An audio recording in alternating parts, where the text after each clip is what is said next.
Welcome to Lochadeb home garden. Lochadeb home গার্ডেনে আজকে যত বোগনভিলিয়াগুলো আছে কাগজ ফুল সবগুলোকে আজকে খাওয়া দাওয়া হচ্ছে, মিক্সড খাওয়া। এটা আমার ওয়াটারমেলন কিসের গাছ, কি সুন্দর দেখেন, ওয়াটারমেলন কিস। একটা গাছ আনা হয়েছিল প্রায় 2 বছর আগে, সেটা থেকে আমি আরও 3টা বানাইছি গুটি কলমের সাহায্যে। এই গাছের খাওয়া বলতে হাড়গুঁড়া, শিংকুচি, নিম খোল, সর্ষের খোল, 10-26 লেদার মিল, এগুলো সবগুলোকে একসঙ্গে মিক্সড করে রেখে দিই। তারপর সেটাকে বস্তা চাপা দিয়ে মিনিমাম 2 মাস রেখে দেওয়ার পরে আমি গাছকে খাওয়া দিই।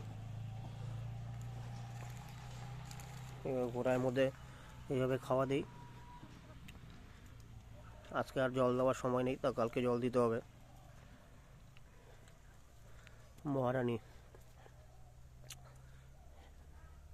কত দাম দিয়ে কিনা মহারানী। মহারানী একটা গাছ থেকে আমি 4টা বানিয়ে ফেলেছি গুটি কলমের সাহায্যে। এই জন্য ডালগুলো কাটা কাটা, এখন ওই জন্য ঘন নেই। অদ্ভুত কালার, হয়তো মোবাইলে ক্যামেরায় দেখা যাচ্ছে না, অদ্ভুত কালার। অনেক দাম দিয়ে কেনা হয়েছিল 2 বছর আগে। মহারানীর দাম আপনারা নিশ্চয়ই জানেন কত ছিল। এটাও বাটার কাপ, দেখেন কি সুন্দর বাটার কাপ। বাটার কাপের এটাই একটা ভালো গুণ। এই যে পাতা ফুলের কিনারটা দেখেন, থোকায় থোকায় ফুল, বাটার কাপ। যাই হোক, এগুলোকে এভাবে খাওয়া দাওয়া হচ্ছে। খাওয়া দাওয়ার পরে কালকে আমি জল দিব, পাতলা করে খোল ভিজানো জল দিয়ে রেখে দিব।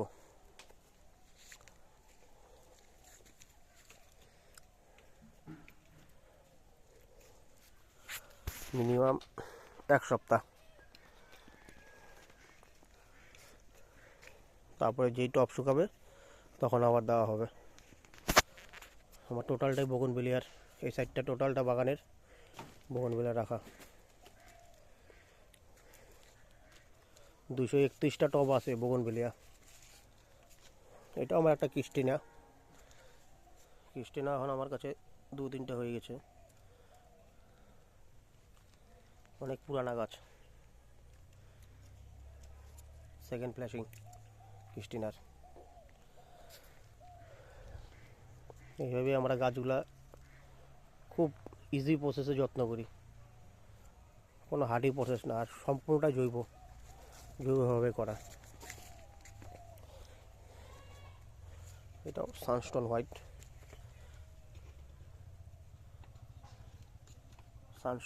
এটা দেখতেই পাচ্ছেন। সানস্টোন হোয়াইটের 2টা গাছ, একটা কিনছিলাম 2টা করছি। আমি একটা গাছ নেওয়ার কিছু দিনের মধ্যেই চেষ্টা করি যাতে আরও 2-3টা প্রোডাকশন করার জন্য, কারণ যদি মরে যায় এত দাম দিয়ে কিনে এনে সঙ্গে সঙ্গে আমি গুটি কলম করে ফেলাই। আর গুটি কলম গ্যাপটিংয়ের থেকে আমার কাছে গুটি কলমটা সহজ লাগে। কৃষ্ণা হয়তো ক্যামেরা কেমন আসে জানি না, খুব সুন্দর হোয়াইট, সানস্টোন হোয়াইট এত সুন্দর।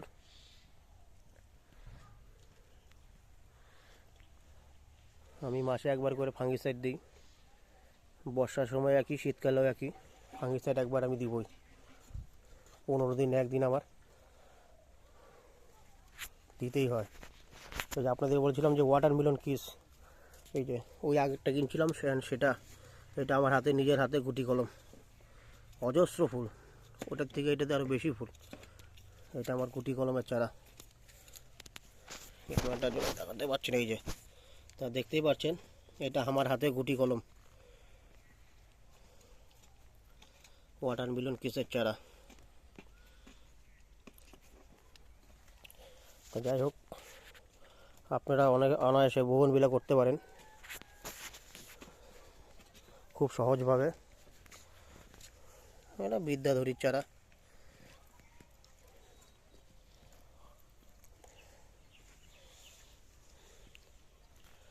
এভাবে করতে পারবেন, কোনো অসুবিধা হবে না।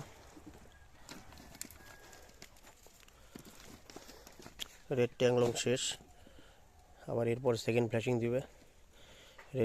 ট্যাংলংয়েরও দুটো চারা।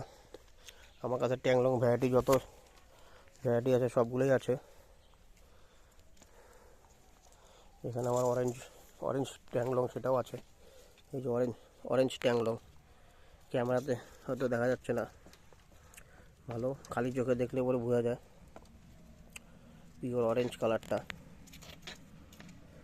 কি অদ্ভুত কালার।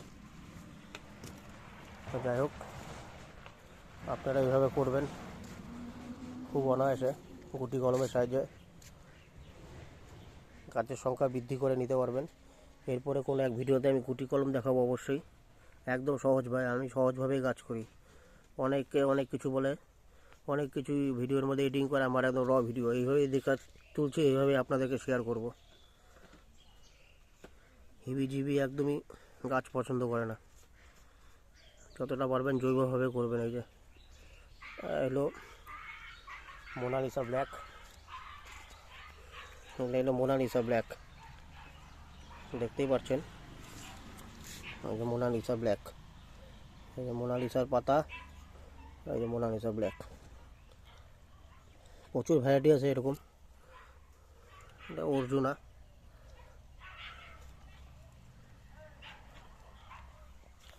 যাই হোক, এরপরে এদিকে গুটি কলম দেখাবো কীভাবে করতে হয়।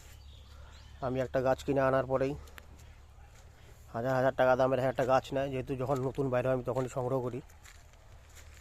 আনিয়ে আমি সঙ্গে সঙ্গে গুটি কলমের সাহায্যে কিছু গাছ নিজের জন্য বাড়িয়ে রাখি ভবিষ্যতের জন্য, কারণ কোনো কারণে যদি সে মারা যায়, এর জন্য 2-3টা গাছ করে রাখি।